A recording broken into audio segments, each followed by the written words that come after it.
replicate its own genetic material, make its own virus structure, and then it somehow needs a process to come out of that cell, and then the whole process starts all over again.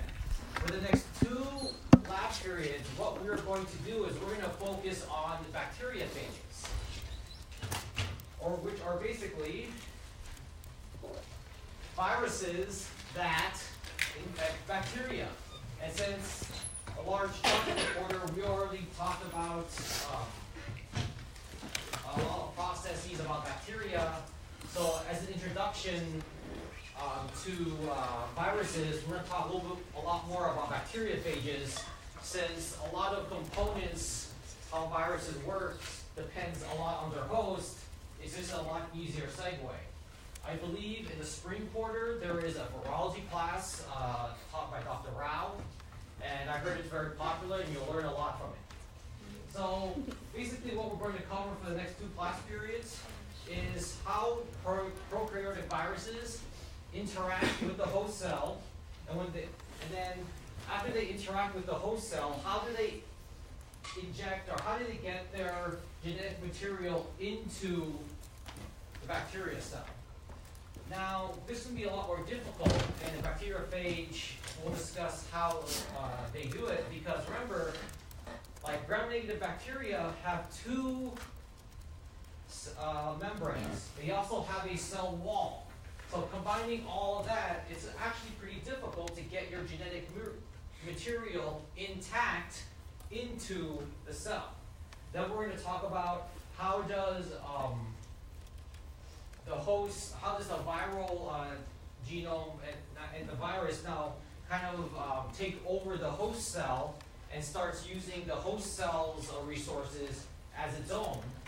And then we're going to talk about how the virus gets out of the cell. And there are actually a couple of different strategies.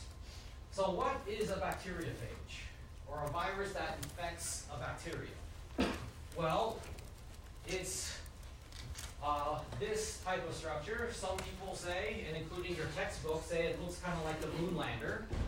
You want to be familiar with all these key components of the bacteriophage. Its capsid head, its tail fibers, a tail sheath that holds a collar. And remember, bacteriophages are viruses that only attack bacteria. That means a eukaryotic cell will not be harmed by it. And then this has, in more recent years, has increased the interest in bacteriophages. You can maybe hopefully develop it into a much more selective antimicrobial versus antibiotic. Because as you learned from your other courses and from the beginning of this course, an antibiotic kills bacteria, but it kills all of the type of bacteria or all bacteria. Well, if I want to some scientists are trying to develop, well, if a bacteriophage is specific only for one type of bacteria, hopefully the infectious one, or the one that's causing me problems, maybe we could use a bacteriophage to actually physically target just that bacteria. So I'm going to skip this slide for a second. And basically, as I went before, is that we're going to go through the steps of bacteriophage replication as it is in this life cycle. However, each of these steps can be applied to any virus.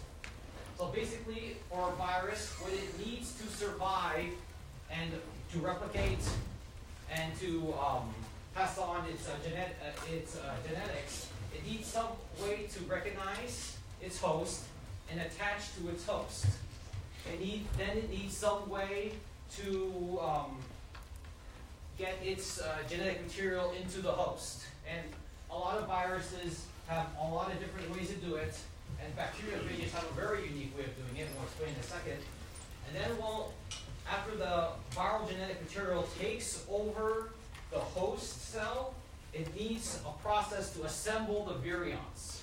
Remember, if you remember from the second exam, the genetic material of a virus is one thing, but the virus also has that protein coat that surrounds it.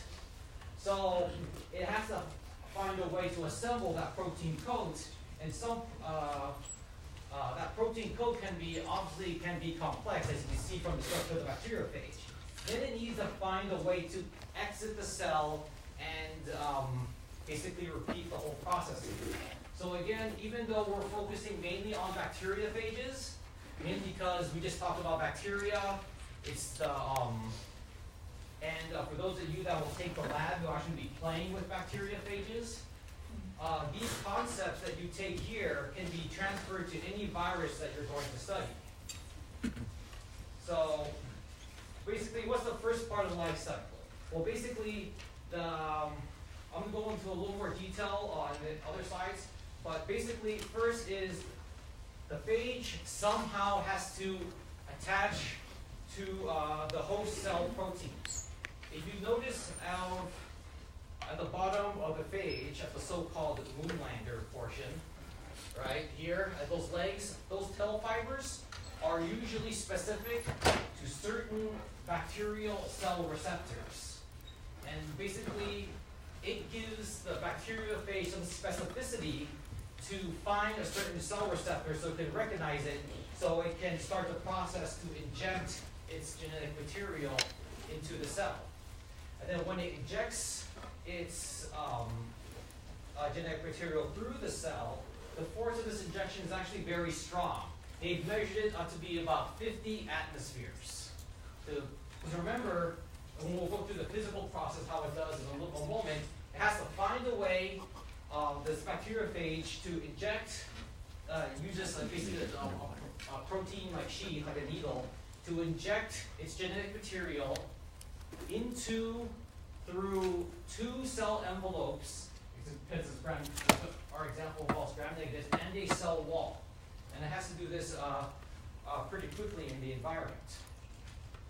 So again, those cell fibers will usually will contact and will mediate attachment to a surface cell receptor, and it'll look for specific cell receptors on the surface of the protein. On the certain proteins, on the specific proteins on the cell surface of the bacteria. Then these can be any cell receptors in the membrane. Usually it's ones that are very common, sugar uptake. It can be used for osmoregularity, a lot of things. And then, once the phage injects its material into the cell envelope, unlike other double-stranded DNA viruses or other viruses, this one, the phage, the body itself remains outside. So only the genetic material is injected into the cell. And this is a lot different from a lot of other viruses. You'll probably see this for those of you that are studying a certain type of virus for your group projects. And basically you want to know that an empty phage is what you see outside the cell. That is what is called a ghost.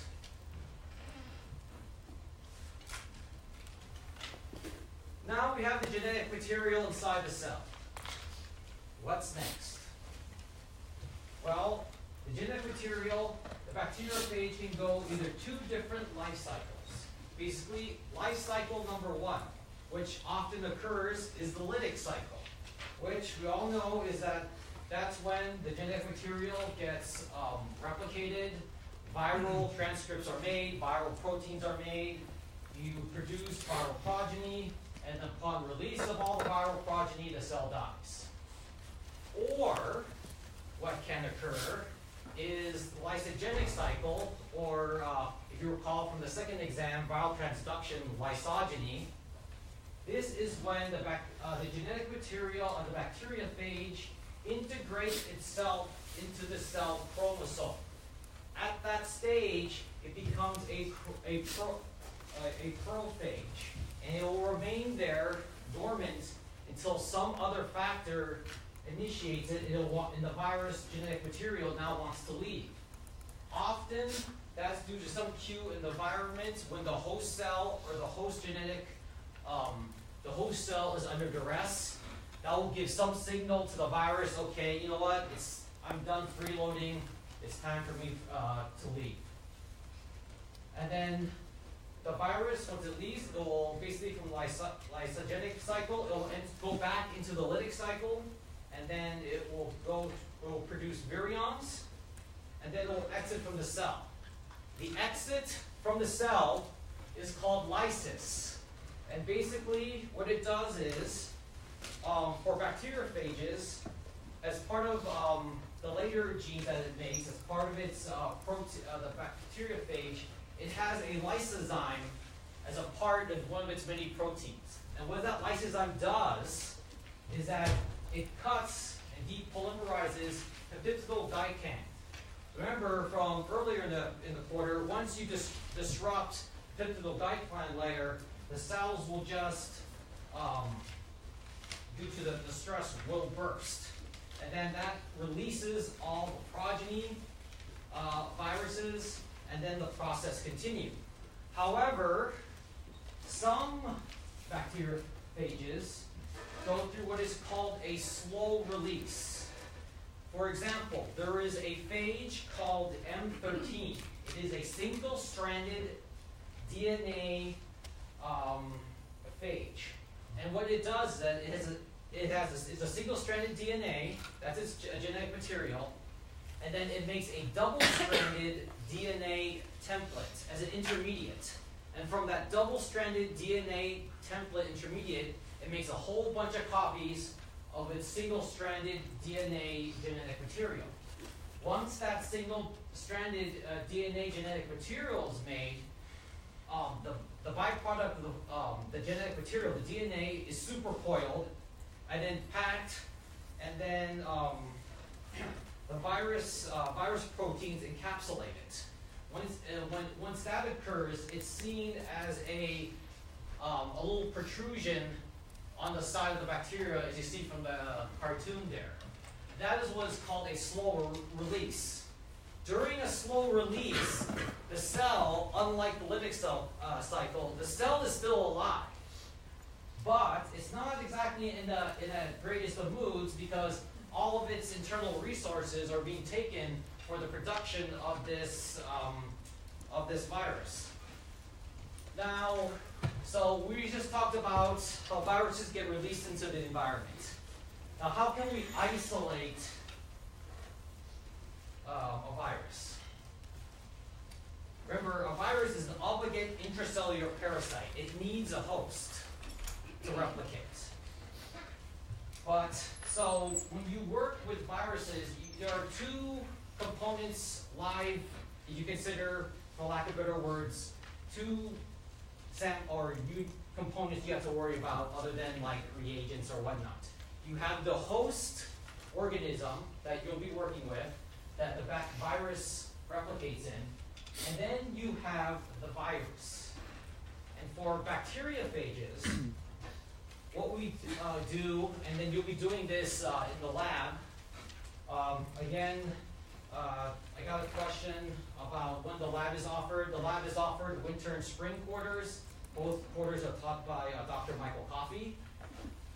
Basically what you're going to do is you're going to do what is called a plaque assay to study how bacteriophages are to quantify and grow up bacteriophages.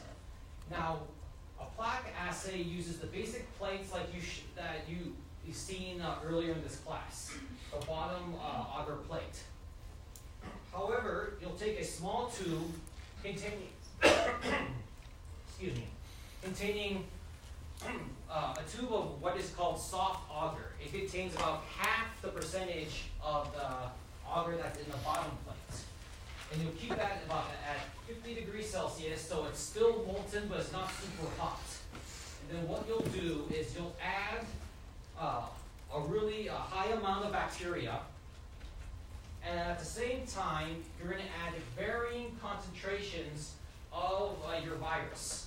And then you're going to mix them gently together, and then you're going to pour them onto the plate. See, this is a nice, even, smooth layer.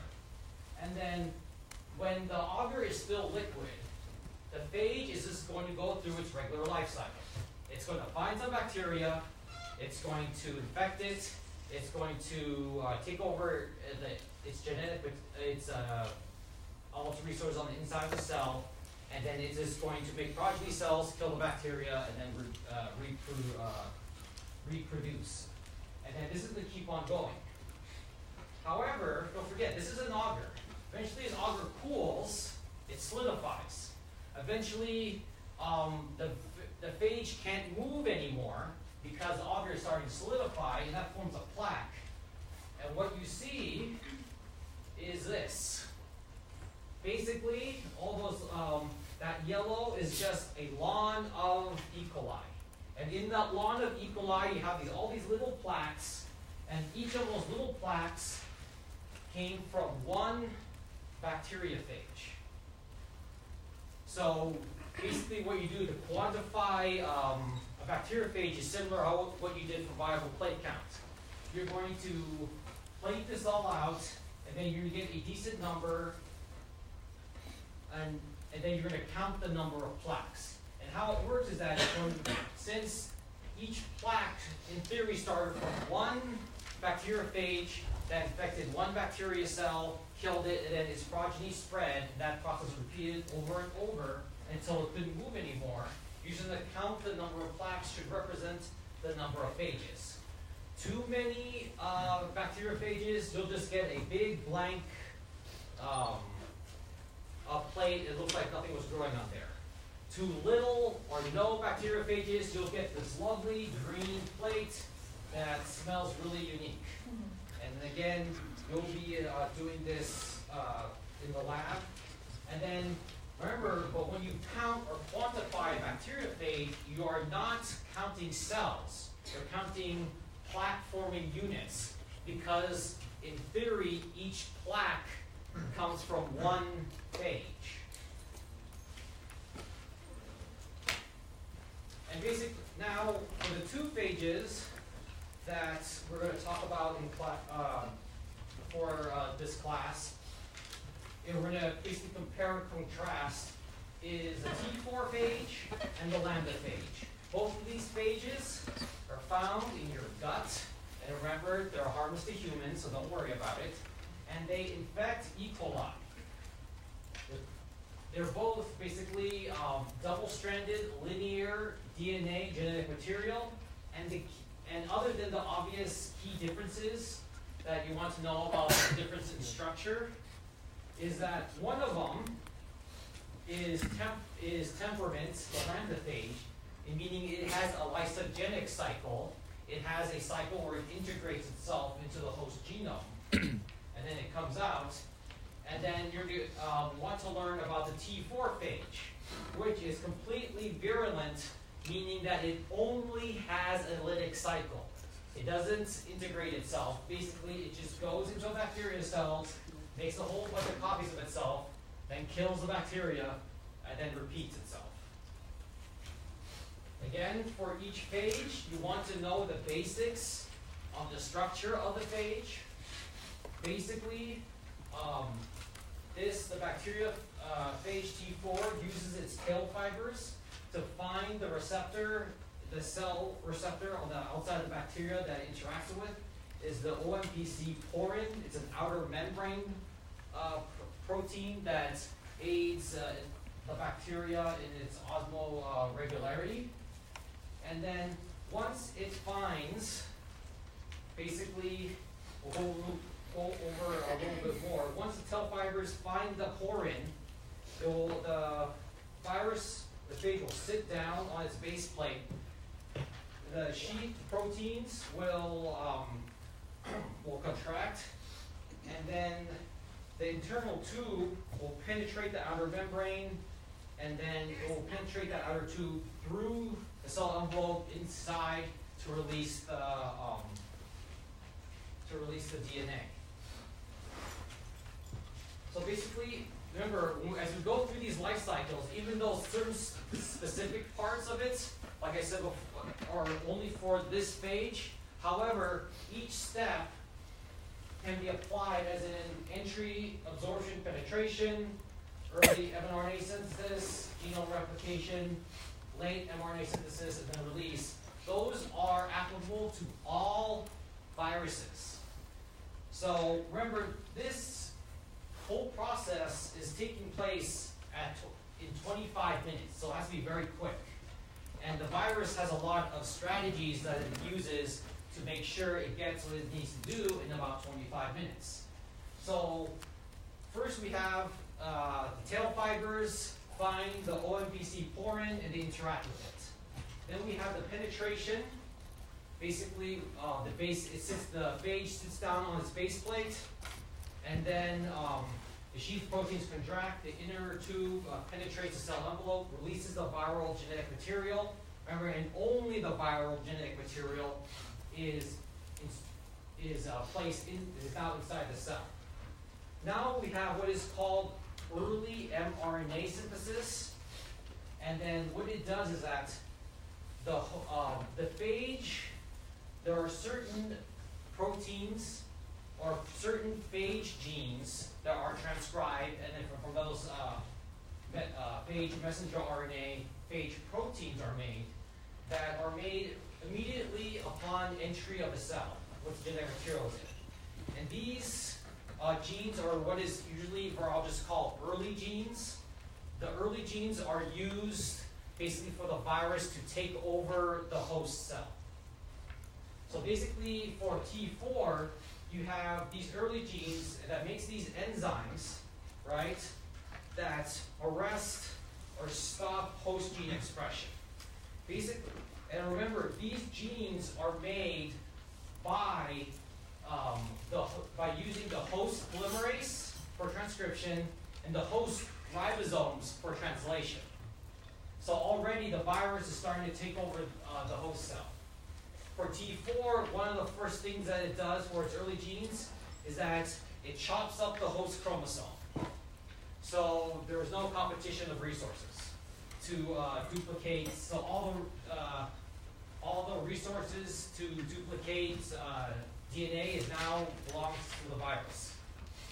After that, we have DNA replication. And remember, it has to make a whole bunch of copies in 25 minutes. And we'll discuss in a little bit how does the phage does that. It does it in a very unique way. Then after that, what we have is what is called late, the expression of the late genes. These can involve the genes that will give rise to the proteins that will be used for the virus structure itself, as well as any proteins that the virus needs to escape from the host cell.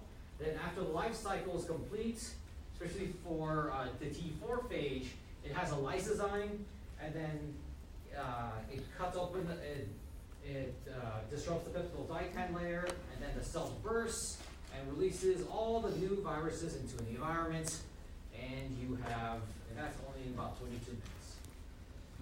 So, and then here is a cartoon with the whole process. You want to be familiar with this cartoon for the future. So, again, for the T4 phage, you have the tail fibers here, those long tail fibers will interact, find the OMVC porin, then it sits down on the base plate. When it sits down on the base plate, the sheath proteins contract, exposing that inner tube. That inner tube will then penetrate like a needle in a syringe, and it will penetrate the outer membrane, the cell wall, the inner membrane, and then it will release the genetic material into the cell. And I believe Dr. Roper has a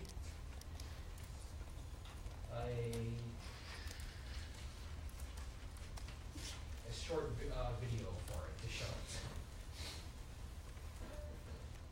It has no sound, but at least show an animation of how this occurs.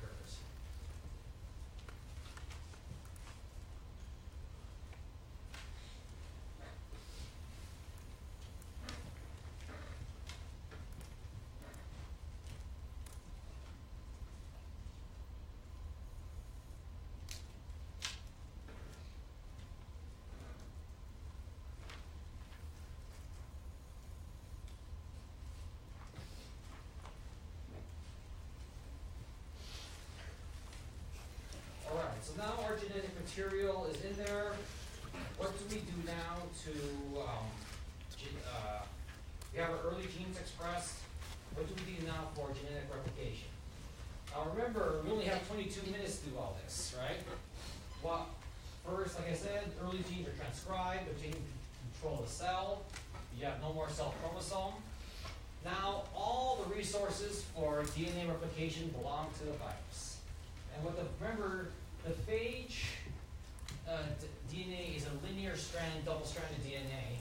And what it does is to make as many copies of the viral genome as it can very quickly. It uses what is called a rolling circle replication. So basically, even though it's linear, it becomes a circle and just makes one giant, makes a whole bunch of multiple copies of the genome, one right after the other, one interconnected all throughout the bottom here. And that is basically linked as a concatemer. And then this is a very unique way, in terms of many double-stranded DNA viruses, how it replicates its genetic material. Now the benefit of this,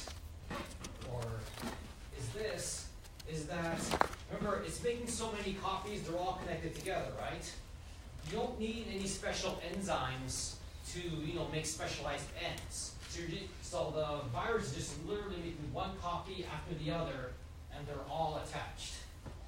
Now, the bigger question is, how then does the virus understand, if we have just basically one long, all these copies attached together, how does the virus determine where to cut? Because remember, each capsid needs to have a certain set of genes, right? That goes into the virus, so when the virus slices the host cell and it continues on its life cycle, it needs all its genes that it requires. So what the virus does is that when it packs the head of the virus, it just takes a little extra. So instead of measuring just 100%, okay, these are all the genes I need, cut, it always takes a little extra, cut, takes all these extra, cut. And how it knows that, because 100 is just the viral mechanics, they just know, okay, I just gotta fill the capsid head till it's full, and then a protein, usually called a terminase, will cut the viral genetic material and then move on. So instead of looking for a specific gene, it just fills it until the capsid is full. At 103%, it just cuts it, it just continues that. Now that contains all the genes that is needed by the virus. However, what that does is that it makes the gene order in each virus different. As you can see here, let's say the first cut is A, and then you're adding a little extra, so it's ending at C. Well, or the next cut's at C. That means the next set of genes in the next virus will be A, B, D, E, F, all the way through Z. It will cut a little extra, then go through F. So even though each capsid will contain all the genes, the gene order in each capsid of the virus will be different. Also, since it always takes a little extra, for example, it took all the A, right, A through Z, right? Then it has like AB, a little extra at the end. That's, the genes at the end will always be a little extra. That is called, what is called terminal redundancy in some viruses. And then, so after DNA replication occurs, you have basically the late genes transcribed. And then this, for the bacteriophage T4, this basically is the translation, the production of the proteins, of the physicals, all the proteins used for the structure of the bacteriophage itself. So you have the tail, the inner tube, the sheath, the base plate, the tail fibers, the head, everything. Once that's all assembled, the lysis protein is made. It's a lysozyme that cuts the peptidoglycan, and you have the release of progeny. So remember, you want to know the key concepts about the T4 phage. T4 phage, you want to know its structure, its difference compared to the lambda phage. Also, you want to remember that even though both these viruses are linear double-stranded DNA viruses, the T4 phage only has a lytic cycle. It does not have a lysogenic cycle. So when the bacteriophage encounters E. coli, it uses its tail fibers to find the OPC porin.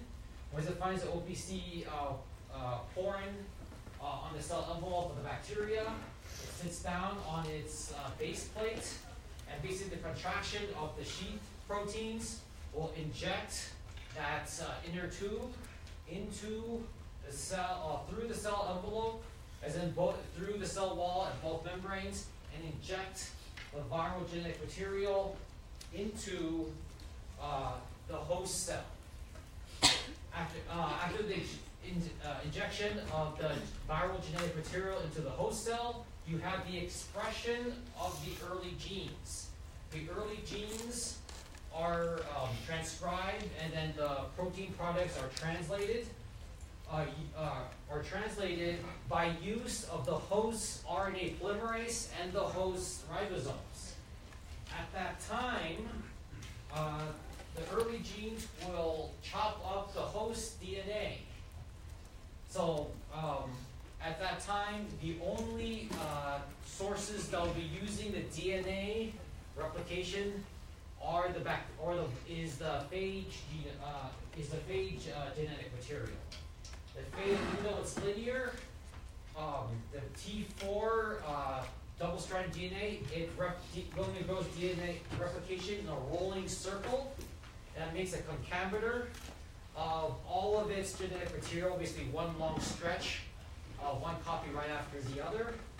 And then it basically takes 103% and fills its capsid head with 103% of its genetic material. Then it cuts it.